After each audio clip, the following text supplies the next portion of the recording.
Direksi salah satu bank BUMD di Sumsel memastikan, operasional dan layanan perbankan tetap berjalan seperti biasa meski sejumlah karyawannya positif COVID-19.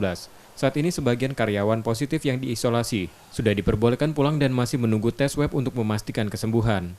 Mereka yang positif umumnya tidak menunjukkan gejala signifikan atau merupakan orang tanpa gejala. Untuk tindak lanjut, telah dilakukan tracking pada keluarga atau yang mengalami kontak erat dengan pasien positif. Perusahaan juga rutin melakukan sterilisasi mencegah penularan. Kita bersihin semuanya, ya itu rutin aja, nggak ada yang ya kalau sakit ya kalau itu ya itu semuanya kan sudah sehat.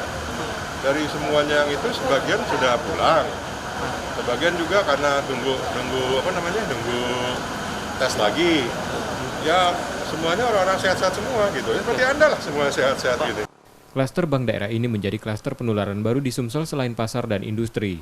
Rizky Nurmizan, Kompas TV, Palembang.